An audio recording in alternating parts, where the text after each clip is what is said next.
Laziness does not exist, but unseen barriers do. By Devon Price. I've been a psychology professor since 2012. In the past 6 years, I've witnessed students of all ages procrastinate on papers, skip presentation days, miss assignments, and let due dates fly by. I've seen promising prospective grad students fail to get applications in on time. I've watched PhD candidates take months or years revising a single dissertation draft. I once had a student who enrolled in the same class of mine 2 semesters in a row and never turned in anything either time. I don't think laziness was ever at fault, ever. In fact, I don't believe that laziness exists. I'm a social psychologist, so I'm interested primarily in the situational and contextual factors that drive human behavior. When you're seeking to predict or explain a person's actions, looking at the social norms and the person's context is usually a pretty safe bet. Situational constraints typically predict behavior far better than personality, intelligence, or other individual-level traits. So when I see a student failing to complete assignments, missing deadlines, or not delivering results in other aspects of their life, I'm moved to ask, what are the situational factors holding this student back? What needs are currently not being met? And, when it comes to behavioral laziness, I'm especially moved to ask, what are the barriers to action that I can't see? There are always barriers. Recognizing those barriers and viewing them as legitimate is often the first step to breaking lazy behavior patterns. It's really helpful to respond to a person's ineffective behavior with curiosity rather than judgment. I learned this from a friend of mine, the writer and activist Kimberly Longhofer, who publishes under the name Mick Everett. Kim is passionate about the acceptance and accommodation of disabled people and homeless people. Their writing about both subjects is some of the most illuminating, bias-busting work I've ever encountered. Part of that is because Kim is brilliant, but it's also because at various points in their life, Kim has been both disabled and homeless. Kim is the person who taught me that judging a homeless person for wanting to buy alcohol or cigarettes is utter folly. When you're homeless, the nights are cold, the world is unfriendly, and everything is painfully uncomfortable. Whether you're sleeping under a bridge, in a tent, or at a shelter, it's hard to rest easy. You are likely to have injuries or chronic conditions that bother you persistently, and little access to medical care to deal with it. You probably don't have much healthy food. In that chronically uncomfortable, overstimulating context, needing a drink or some cigarettes makes fucking sense. As Kim explained to me, if you're laying out in the freezing cold, drinking some alcohol may be the only way to warm up and get to sleep. If you're undernourished, a few smokes may be the only thing that kills the hunger pangs. And if you're dealing with all this while also fighting an addiction, then yes, sometimes you just need to score whatever will make the withdrawal symptoms go away, so you can survive. Few people who haven't been homeless think this way. They want to moralize the decisions of poor people, perhaps to comfort themselves about the injustices of the world. For many, it's easier to think homeless people are, in part, responsible for their suffering than it is to acknowledge the situational factors.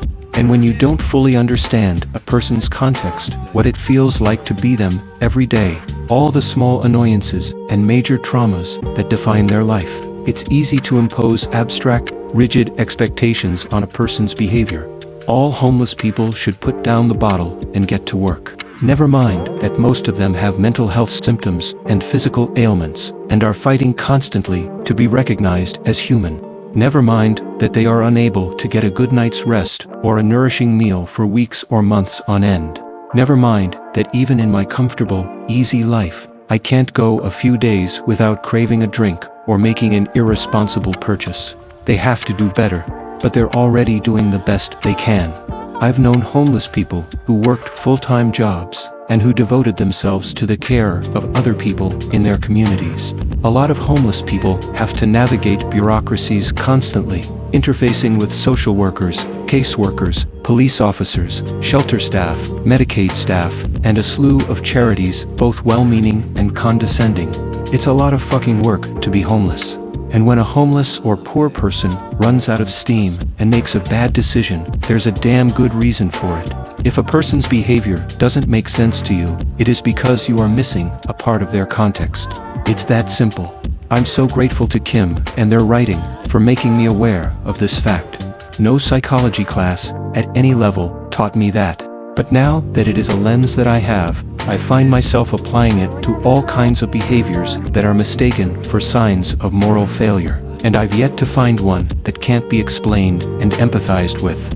Let's look at a sign of academic laziness that I believe is anything but procrastination. People love to blame procrastinators for their behavior. Putting off work sure looks lazy to an untrained eye. Even the people who are actively doing the procrastinating can mistake their behavior for laziness. You're supposed to be doing something, and you're not doing it. That's a moral failure, right? That means you're weak-willed, unmotivated, and lazy, doesn't it? For decades, psychological research has been able to explain procrastination as a functioning problem, not a consequence of laziness. When a person fails to begin a project that they care about, it's typically due to either A, anxiety about their attempts not being good enough, or B, confusion about what the first steps of the task are, not laziness. In fact, procrastination is more likely when the task is meaningful and the individual cares about doing it well. When you're paralyzed with fear of failure, or you don't even know how to begin a massive, complicated undertaking, it's damn hard to get shit done.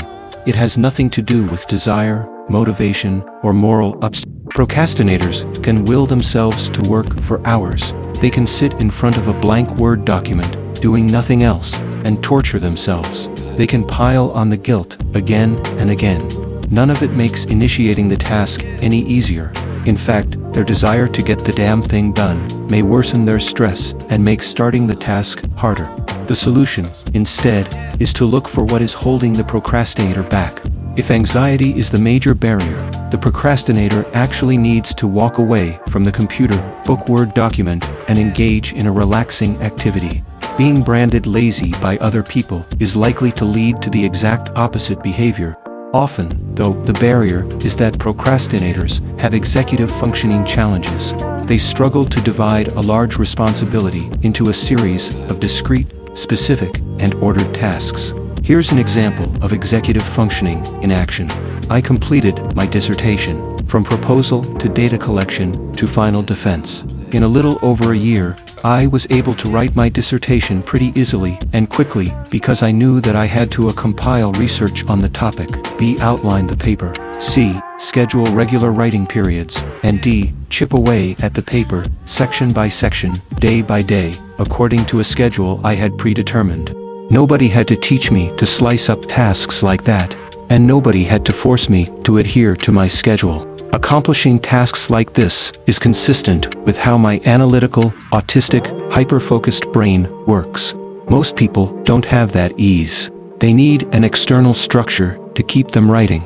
Regular writing group meetings with friends, for example, and deadlines set by someone else.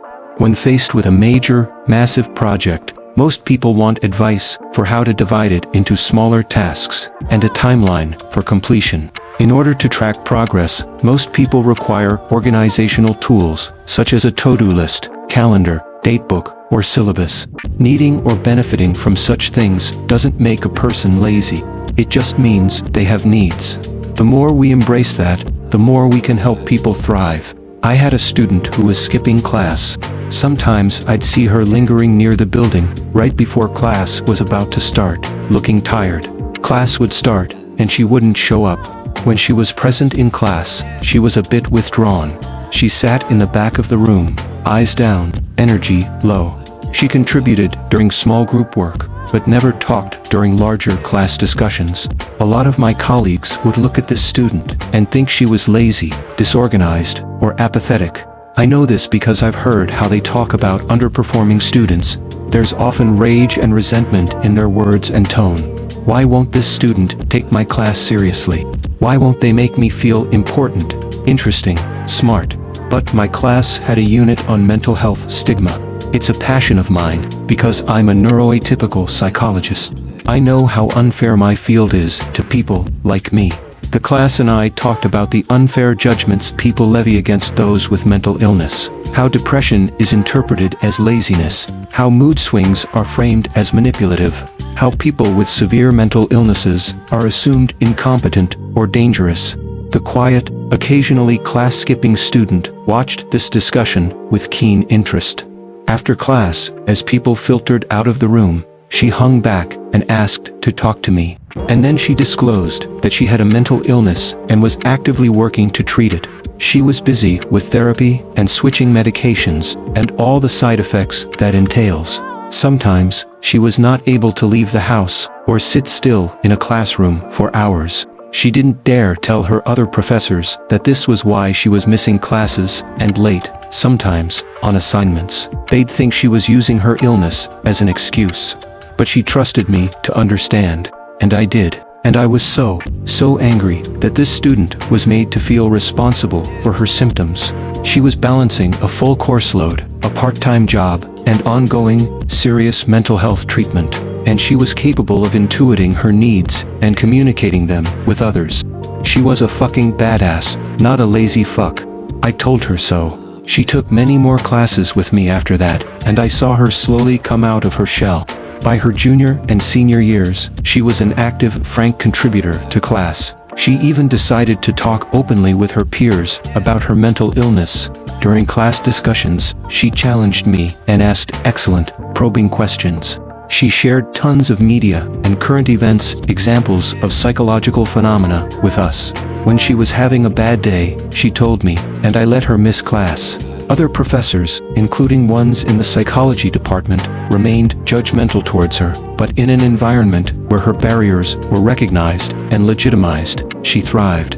Over the years, at that same school, I encountered countless other students who were underestimated because the barriers in their lives were not seen as legitimate. There was the young man with OCD who always came to class late because his compulsions sometimes left him stuck in place for a few moments. There was the survivor of an abusive relationship who was processing her trauma in therapy appointments right before my class each week. There was the young woman who had been assaulted by a peer and who had to continue attending classes with that peer while the school was investigating the case. These students all came to me willingly and shared what was bothering them. Because I discussed mental illness, trauma, and stigma in my class, they knew I would be understanding, and with some accommodations, they blossomed academically. They gained confidence, made attempts at assignments that intimidated them, raised their grades, started considering graduate school and internships. I always found myself admiring them. When I was a college student, I was nowhere near as self-aware. I hadn't even begun my lifelong project of learning to ask for help. Students with barriers were not always treated with such kindness by my fellow psychology professors. One colleague, in particular, was infamous for providing no makeup exams and allowing no late arrivals. No matter a student's situation, she was unflinchingly rigid in her requirements. No barrier was insurmountable in her mind. No limitation was acceptable. People floundered in her class. They felt shame about their sexual assault histories, their anxiety symptoms, their depressive episodes. When a student who did poorly in her classes performed well in mine, she was suspicious. It's morally repugnant to me that any educator would be so hostile to the people they are supposed to serve. It's especially infuriating that the person enacting this terror was a psychologist. The injustice and ignorance of it leaves me teary every time I discuss it. It's a common attitude in many educational circles, but no student deserves to encounter it. I know, of course, that educators are not taught to reflect on what their students' unseen barriers are. Some universities pride themselves on refusing to accommodate disabled or mentally ill students. They mistake cruelty for intellectual rigor. And, since most professors are people who succeeded academically with ease, they have trouble taking the perspective of someone with executive functioning struggles, sensory overloads, depression, self-harm histories, addictions, or eating disorders. I can see the external factors that lead to these problems. Just as I know that lazy behavior is not an active choice, I know that judgmental, elitist attitudes are typically born out of situational ignorance. And that's why I'm writing this piece. I'm hoping to awaken my fellow educators, of all levels, to the fact that if a student is struggling, They probably aren't choosing to. They probably want to do well. They probably are trying. More broadly, I want all people to take a curious and empathic approach to individuals whom they initially want to judge as lazy or irresponsible. If a person can't get out of bed, something is making them exhausted. If a student isn't writing papers, there's some aspect of the assignment that they can't do without help. If an employee misses deadlines constantly, something is making organization and deadline meeting difficult. Even if a person is actively choosing to self-sabotage, there's a reason for it. Some fear they're working through, some need not being met, a lack of self-esteem being expressed. People do not choose to fail or disappoint. No one wants to feel incapable, apathetic, or ineffective. If you look at a person's action or inaction and see only laziness, you are missing key details. There is always an explanation. There are always barriers. Just because you can't see them or don't view them as legitimate doesn't mean they're not there. Look harder.